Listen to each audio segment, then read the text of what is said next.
Welcome to this explainer. We're jumping right into a seriously dramatic story today. We're tracking the life of a man who built a jaw-dropping $200 billion empire basically from scratch. We're talking about Gautam Adani, from incredibly humble beginnings to literally building the physical foundation of modern India, surviving life-or-death crises, and now facing some of the biggest global financial controversies of our time. It's a cinematic story of pure ambition, so let's break down exactly how he did. Think about this quote for a second. I saw death at a distance of just 15 feet. That's not some metaphor about cutthroat corporate competition.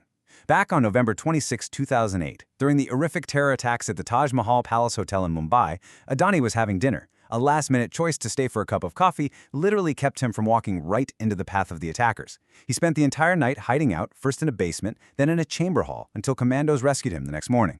It's a harrowing story, but it's a massive testament to his calculated calm under fire. That kind of extreme psychological resilience, you'll see it defines his entire life. Act 1. The Teenage Diamond Trader. Growing up in Ahmedabad, his family actually nicknamed him Tufani, which means stormy, because of his restless energy. And man, he proved them right. Born in '62, by 1978, at just 16 years old, he drops out of college, leaves his family's small textile business behind, and takes a train to Mumbai with barely any money in his pocket to forge his own path. By '81, he pivots into the plastics trade, learning the ropes of importing, and then in 1988, he officially founds Adani Exports. That's the company that would ultimately become his global conglomerate. 10,000 rupees. Long before he was building seaports and power plants, that was his very first commission. You see, his first real gig in Mumbai was as a diamond sorter, literally sitting there classifying stones by shape, color, and quality. By the time he was 19, he'd set up his own brokerage, making that 10 grand off a trade with a Japanese buyer. And that early diamond trade was absolutely crucial for him. It completely honed his financial instincts, teaching him how to navigate these razor-thin margins and make split-second risk assessments. Act 2. Building the infrastructure empire.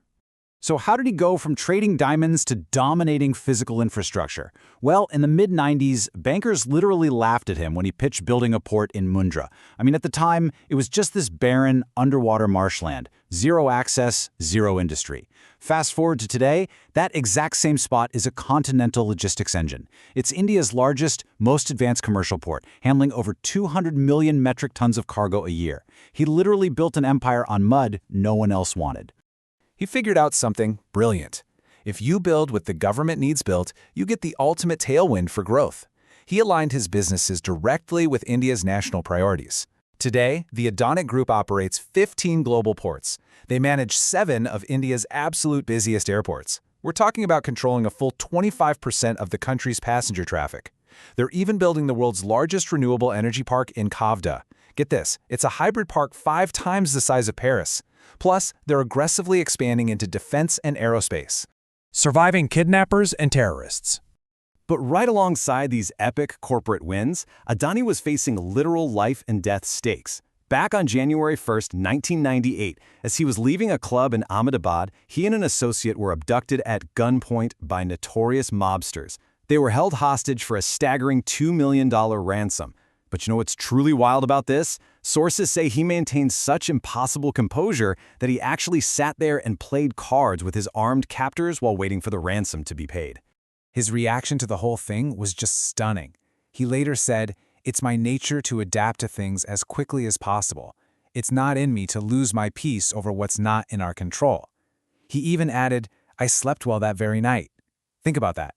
It really speaks volumes about his psychological makeup. He has this unbelievable ability to just box up extreme danger and stress, which is definitely a trait that's fueled his massive corporate risk-taking over the years. Act 3. The Hindenburg and DOJ storms. Of course, holding power at this massive scale inevitably brings a microscope. And in January 2023, the U.S. short seller Hindenburg Research published an explosive 32,000-word report.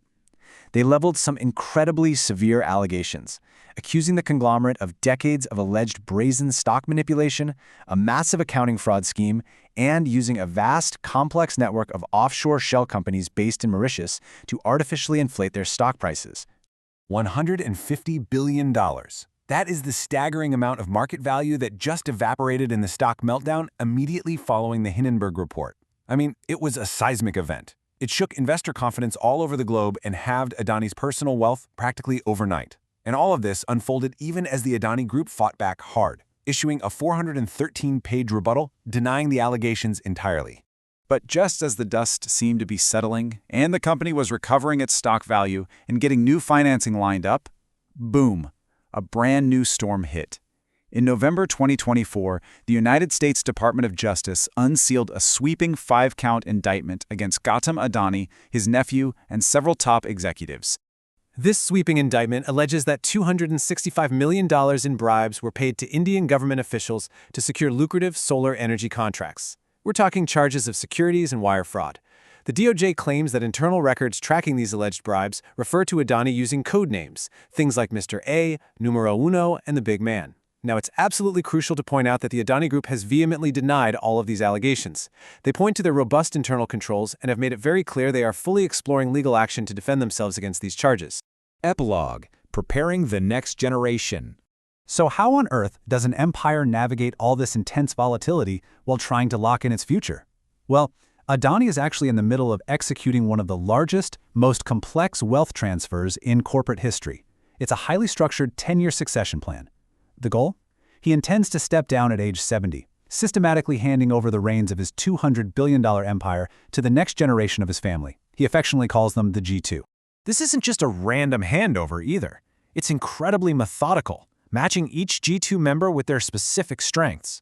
Pranav is overseeing the consumer businesses and the massive Dharavi redevelopment project. Karan is handling the heavy legacy businesses, ports, cement, and logistics. Jeet is taking on that massive airports network we talked about, along with the defense sector. And Sagar is steering the ship on energy and their huge push into renewables. It's designed to be a seamless, sustainable transition. Now, massive global conglomerates are notorious for being ripped apart by internal family friction. To stop that from happening, Adani actually offered his heirs independent paths, but instead they collectively embraced this philosophy: multiple businesses, but one family. Adani strongly believes this deep-seated unity is the real cultural glue that's going to keep this massive, sprawling structure completely intact long after he steps back. So, as we step back and look at the epic sweeping scale of this guy's life, from a teenage diamond sorter with a few bucks in his pocket to a man who literally poured the concrete for modern India, he survived terrorists, kidnappers, and massive short seller reports. What is the final verdict going to be? Will the Gautam Adani legacy ultimately be defined by the physical infrastructure that's powering a rising global superpower, or will it be defined by the immense controversies and legal storms that shook global financial markets? It's a really fascinating duality, and it's one we are definitely all going to be watching closely in the years to come. Thanks so much for joining me on this explainer, and remember, keep questioning the stories behind the numbers.